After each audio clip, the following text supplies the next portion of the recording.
Hello friends, how are you? So I'm back with another video. This video is for checklist for EPFO Enforcement Officer Account Officer Exam 2016, which is just 10 days away from now. And I know all of you must be preparing very well and you're putting all your hard work in the preparation, but these some things are to be kept in mind apart from your preparation. So this video is about all those points, right? So let start. आपने ई admit card download कर ही लिया होगा, उसके साथ आपको कुछ एक instruction का भी प्रिंट आउट होता है। सो आपने कई लोगों ने वो पढ़ भी लिया होगा बट कुछ ने नहीं भी पढ़ा होगा। Okay, so I am taking few important points from that और भी जो पॉइंट्स होते हैं। First one is your mobile phones, right? Mobile phones are not required, mobile phones are not allowed in the exam hall in any case. It is said that they are not allowed in examination centers, but many people they have to they bring their mobile phones, which is necessary also in some cases. So no need to panic. There are some facilities in the examination center itself where you can deposit your mobile phones. आप deposit कर सकते हो उन्हें guard के पास, या फिर और कोई वो स्पेशल एक रूम बनाते हैं, वहाँ से आपके मोबाइल फोन सेफ रहते हैं। बट प्लीज एंश्योर कि mobile phones either switch off हो और they should be in silent mode, right? So they may not disturb anybody.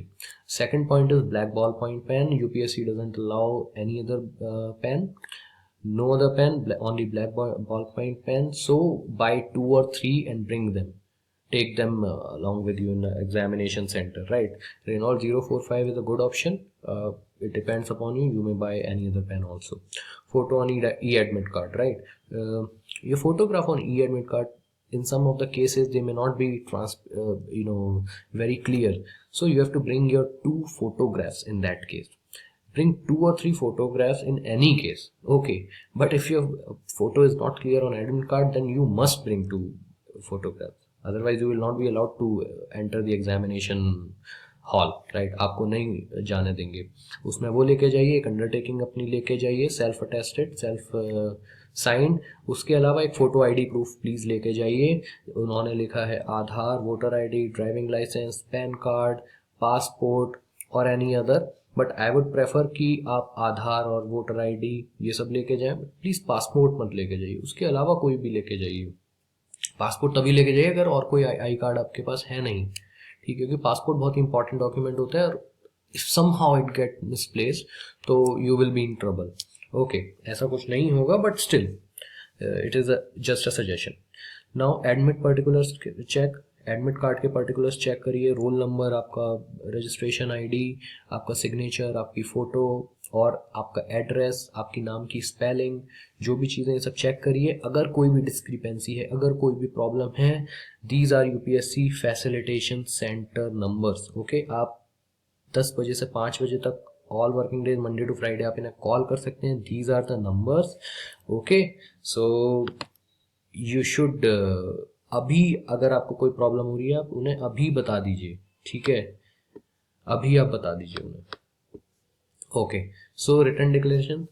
Many of you might be working in some government organization, in banks or some other central government organization, state government organization. आपको अपने office head से एक return में आपको उन्हें request देनी है कि that I am appearing in this examination.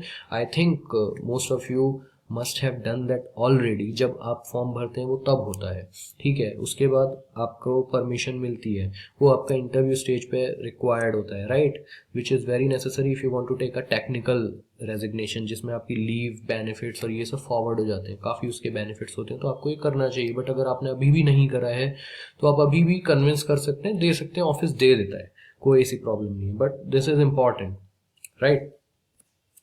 Okay, so second point is second paper, second slide, reach exam centre at least 1 hour before. 1 घंटे पहले तो आप पहुंच ही जाइए। 10 बजे का एग्जाम है, 9 बजे तक आप इन एनी केस पहुंच जाइए, ठीक है?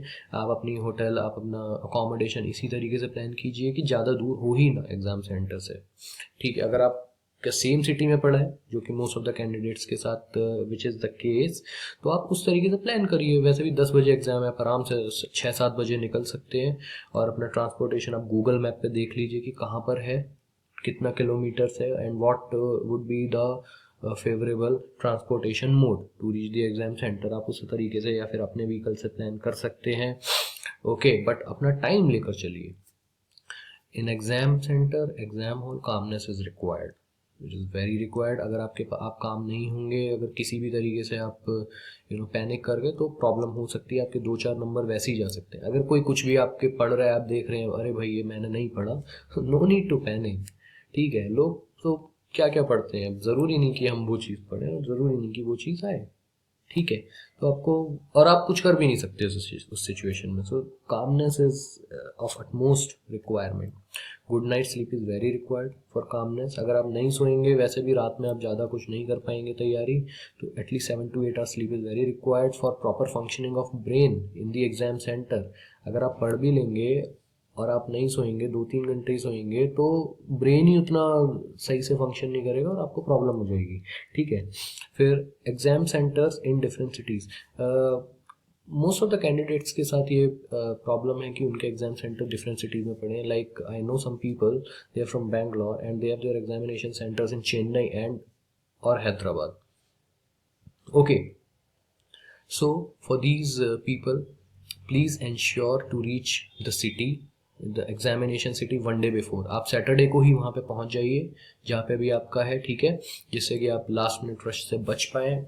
सुबह सुबह अपने घर से चल के पहुँचने की कोशिश ना करिए, even if the distance is 50 kilometres, 60 kilometres. अगर बहुत ही कम है, 20 किलोमीटर से आप आसपास ही रहते हो, तो इट कैन बी मैनेज। और आप वहाँ पे सिटी में जाके आसपास आप देखिए। ठीक है, और आसपास सबसे पास में ही कोई होटल आपको मिल रहा है अच्छा सा, ओयो रूम, जो rooms, they are good options, आप वहाँ पे ले लीजिए। ठीक है, प्लीज़ इंश्योर कि आप वहाँ पे उसमें वाईफाई हो, वाईफाई फैसिलिटी, और ब्रेकफास्ट कॉम्प्लीमेंट्री हो या फिर ब्रेकफास्ट अवेलेबल हो एटलीस्ट, जिससे कि आपको एक तो ब्रेकफास्ट की चिंता ना रहे, because breakfast is very necessary. Okay, and wifi से अगर आपको कुछ मिलता है, आप कोई भी इन्फॉर्मेशन चाहिए, कुछ भी चाहिए, यू कैन टेक इट। ठीक है, आपके मोबाइल्स में होता है, बट बाई चांस अगर वहाँ पे ना सिग्नल आ रहे हो, ना कैच करे, तो एक ये एक्स्ट्रा ऑप्शन आपके पास, it will be available for you, right. Then please drink water bottle, और कोई भी ग्लूकॉन डी आप उसमें डाल के मिला कर लेके जा सकते हैं। बाई चांस अगर आपको कोई क्वेश्चन नहीं आ रहा है, अगर आप एकदम से कंफ्यूज हुए, प्लीज़ ड्रिंक सम वाटर, हो सकता है क्लिक कर जाए। ठीक है, ऑक्सीजन पहुंचाता है water, that's why it's called fluid of life, right. Breakfast is very important. Please don't panic, कभी हेल्प नहीं करता, इट नेवर हेल्प्स, और नुकसान ही पहुंचाता है पैनिक करना। ठीक है, and if you don't panic, this shows your strength in pressure situation, right? So this will be very helpful when you become an officer. Okay, so light clothes ही पहन के जाने, प्रेफरेबली अगर ज़्यादा ठंड नहीं है तो टी शर्ट और जीन्स पहन के जाइए, या उसके साथ सैंडल्स फुटवेयर में पहन जाइए। शूज़ को थोड़ा अवॉइड करिए, हो सकता है कोई चेकिंग वगैरह हो। ठीक है, अगर आप ज़्यादा कुछ जैकेट वगैरह पहन के जाएंगे तो हो सकता है एग्जामिनर ही आपको उठा ले और आपके 2-3 मिनट उसी में ख़राब हो जाए। ठीक है, और उससे क्या होता है, पैनिक भी होता है बंदा। डिनर, लाइट डिनर करिए, उससे एक दिन पहले नॉनवेज मत खाइए, क्योंकि डाइजेशन में थोड़ा स्लो डाइजेस्ट होता है। पानी रात को पी के सोइए, सुबह को एकदम फ्रेश उठेंगे। ठीक है, और एग्ज़ाम सेंटर में जाने से पहले वॉशरूम ज़रूर जाइए, जिससे कि आपको 1 घंटे बाद कोई प्रॉब्लम ना हो, उससे आप एकदम फ्री रहें उस चीज़ से। Okay, check your pockets before entering exam centre, right. Pockets अगर आप चेक करेंगे तो कुछ हो सकता है कोई नोट्स वगैरह हो वो निकल जाएं, तो आपके वो सब निकल जाएंगे, वो भी एक टेंशन गई। और स्टार्ट पेपर स्ट्रेटजी सबकी, everybody has his or her different strategy, सबकी अपनी स्ट्रेटजी होती है। क्वांट के क्वेश्चंस इसमें इजी आते हैं, so you can start with quant questions, okay, and you can complete them. 15 to 20 questions आएंगे। If you are good in maths, आप उन्हें आराम से कर सकते हैं, और वो एकदम श्योर होंगे कि आपके सही हैं। ठीक है, और आपको लास्ट में अगर आप क्वांट करेंगे तो आप, हो सकता है ज़्यादा टाइम ना बचे और आपके छूट भी जाए, तो आप श्योर शॉर्ट नंबर्स छोड़ रहे हैं, आप वो अपने स्टार्ट करिए, 15-20 नंबर पहले अपने पक्के करिए। This can be one strategy, everybody has his or her different strategy, right. So guys, this is it. अगर मुझे और कोई पॉइंट्स मिलते हैं मैं फिर से इंक्लूड करूंगा। Sharing is caring, please share and subscribe to exam so that your friends may also get benefited. For doubts and feedback, please leave the comments in comment section, and all the very best for the exam, right? This is the time for me to go. Bye bye.